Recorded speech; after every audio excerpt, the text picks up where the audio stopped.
అందరికీ నమస్కారం. నా పేరు చూకుల దుర్గాప్రసాద్ శాస్త్రి, బాపట్ల జిల్లా, బాపట్ల. ఆంధ్రప్రదేశ్ రాష్ట్రము ముఖ్యమంత్రి వర్యులు వైఎస్ జగన్మోహన్ రెడ్డి గారు సంక్రాంతి సంబరాల్లో భాగంగా వారి నివాసం వద్ద పక్కనే, వారి ఇంటి ఉన్న పక్కనే ఒక భారీ సిట్టింగులతో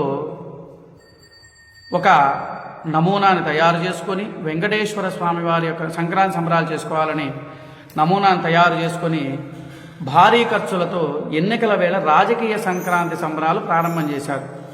దానికి మీకు ప్రధానంగా చూపిస్తున్నాను, చూడండి. ఇదిగో తిరుమల తిరుపతి దేవస్థానం సెట్టింగ్ రూపంలో వేసుకున్న నమూనా. ఓకేనా?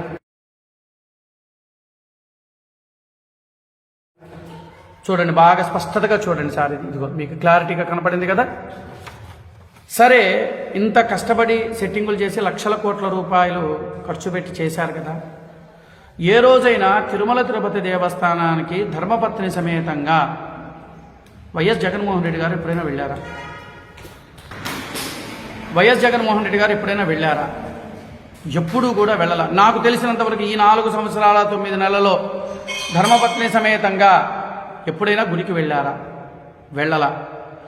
పోనీ ఇంత లక్షల ఖర్చు పెట్టి ఇంటి దగ్గర నమూనా చేసినప్పుడు కనీసం స్వామివారి యొక్క ప్రసాదాన్ని కూడా తీసుకోలేని పరిస్థితుల్లో ఉన్నారనంటే దానికి మరి ఏం చెప్పాలి? షడగోపురం అంటే స్వామివారి పాదుకులు శిరస్సును కూడా పెట్టుకోవడానికి కుంకుమ కూడా పెట్టుకోలేని పరిస్థితి. దీనికి లక్షల కోట్లు వెచ్చించి ఇంత నమూనా చేయాల్సిన అవసరం ఏంటి? రూపాయి జీతం తీసుకొని ముఖ్యమంత్రి వర్యులు మరి ఈ లక్షల కోట్లు ఎక్కడి నుంచి ఖర్చు పెట్టారు? ఈ కోట్ల రూపాయలు ఎక్కడ ఖర్చు పెట్టారు? మరి దీనికి ఏం చెప్తారు? ఇదిగోండి, దాని యొక్క పూర్తిగా చూడండి. పేపర్ కూడా చూడండి, మీ పేపర్ కటింగ్ కూడా చూపిస్తుంది. దీని యొక్క సారాంశం కూడా మీకు చెప్తాను, వినండి. తాడేపల్లిలో ఎన్నికల భక్తి, భారీ ఖర్చులతో ఎన్నికల వేళ రాజకీయ సంక్రాంతి, జగన్ నివాసం వద్ద తిరుమల సెట్టింగు, ప్రముఖ ఆలయాల్లో దేవుళ్ల నమూనాలు, ప్రముఖ ఆలయాల్లో ఉన్న దేవుళ్ల నమూనాలు అక్కడ పెట్టారు. హిందూ గుళ్ళకి ఎప్పుడు ఏ రోజు కూడా భారతిరెడ్డి గారు ఎప్పుడు వెళ్ళాల, ఆ సంగతి అందరికీ తెలిసిన విషయమే. తిరుమల బ్రహ్మోత్సవాలకు జగన్మోహన్ రెడ్డి గారు ఒంటరిగానే వెళ్ళాడే తప్ప ధర్మపత్ని సమేతంగా ఎప్పుడూ వెళ్ళిన దాఖలాలు ఎక్కడా మనం చూడలేదు. మనం ఏదైనా ఒక దేవాలయాలకు వెళ్ళినా, ఏదైనా కార్యక్రమం చేసుకోవాలన్నా కూడా ధర్మపత్ని కూర్చుంటుంది పక్కన, అంటే భార్య కూర్చుంటుంది. మన సంకల్పం హిందూ యొక్క ఆచార ప్రకారం ఏదైనా పూజ చేసేటప్పుడు మమ ధర్మపత్ని సమేతస్య, అయ్యా నేను నా ధర్మపత్నితో కూర్చొని కార్యక్రమాన్ని నిర్వహిస్తున్నాము అని. అది కూడా తెలియని పరిస్థితుల్లో ఉన్నారు అని అంటే మనం ఏ విధంగా ఆలోచించాలో మీరు ఆలోచించండి. ఇది నేను చెప్పిన మాట కాదు. సరే, ఇంత ఖర్చు పెట్టారు, బాగానే ఉంది. స్వామివారి యొక్క తీర్థ ప్రసాదాలు కూడా స్వీకరించలేనప్పుడు ఈ లక్షల కోట్ల రూపాయలు ఎందుకు వెచ్చించాల్సిన అవసరం ఏంటి? మీరు అయ్యా ముఖ్యమంత్రి వర్యులు గారు, మీరు రూపాయి జీతం తీసుకోవటల్లా, అసలు మీకు రూపాయి జీతమే అక్కర్లేదన్నారు. మరి రూపాయి జీతం తీసుకొని వారు మరి ఈ కోట్ల రూపాయలు పెట్టి ఎలా చేయగలిగారు? ఇది మీ సొంత ధనమా లేకపోతే ప్రజాధనమా?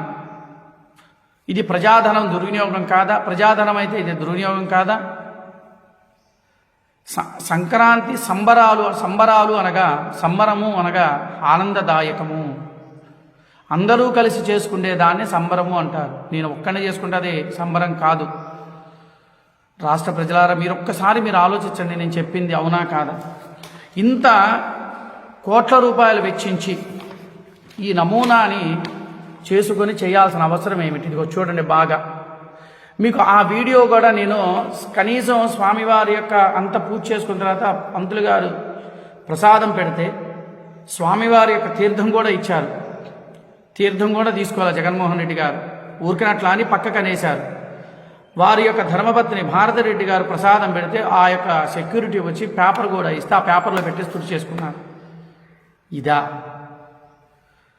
ఇదా హిందువుల యొక్క అయ్యా మోడీ గారు మీరా ఇలాంటి వాళ్ళని ప్రోత్సహిస్తుంది? మీరు ఒక్కసారి ఆలోచించండి. ఆ వీడియో మీకు చూపిస్తానండి రాష్ట్ర ప్రజలారా, మీరు చూడండి. చూసిన తర్వాత మీ అభిప్రాయాన్ని ఇది ఎంతవరకు కరెక్టు అనేది రాష్ట్ర ప్రజలు మీరు ఆలోచించాలి. నమస్కారం. సర్వే జనా సుఖినో భవంతు, లోకా సమస్తా సుఖినో భవంతు. ఆ వీడియో కూడా మీకు ప్లే చేస్తాను, ఖచ్చితంగా మీరు చూడాలని నేను కోరుకుంటున్నాను. నాకు ఒక ప్రధాన అంశం కూడా గుర్తొచ్చిందండి. అదేంటో చెప్పంటారా? ఒక సినిమా ఈ మధ్యకాలం చాలా ఏళ్ళైంది వచ్చి, రాయలసీమ రామన్న చౌదరి అనే సినిమా ఒకటి గుర్తుంది మీకు అందరికీ కూడా రాష్ట్ర ప్రజలారా. దాంట్లో మోహన్ బాబు హీరోగా, వాళ్ళ తండ్రి రంగనాథు తండ్రిగా పోషించాడు. ఆయన దాన ధర్మాలు చేసుకుంటూ ఉన్నాడు. ఏది అప్పట్లో సరే దాన ధర్మాలు చేసుకుంటూ ఉన్నాడు, చక్కగా ప్రజల్లో మన్నన పొందాడు. ఆయన కాలం చేశాడని చనిపోయాడు రంగనాథ్. చనిపోయిన తర్వాత ప్రజలు ఆ మోహన్ బాబుకి వాళ్ళ అబ్బాయికి సహకరించలేదని ఏం చేశాడు, వెంటనే ప్రజలకు దాన ధర్మం చేసిన ఏదైతే ఉన్నాయో అవన్నీ కూడా లాక్కోవటం మొదలుపెట్టాడు. ఆ సినిమా చూడండి, ఆ సినిమా అందరికీ తెలిసిన విషయమే. ఇవాళ పరిస్థితి అదే విధంగా అయింది. ఇవాళ రాష్ట్ర ప్రజల దగ్గర నుంచి ఎంత ధనాన్ని లాగాలో అంతవరకు ధనాన్ని లాగేస్తూనే ఉన్నాడు. అవునా కాదా? ఎంప్లాయీస్ డబ్బులు కానీ, తర్వాత కార్మికుల డబ్బులు కానీ, లేదా పోలీసు వారి యొక్క వాళ్ళ డబ్బులు కానీ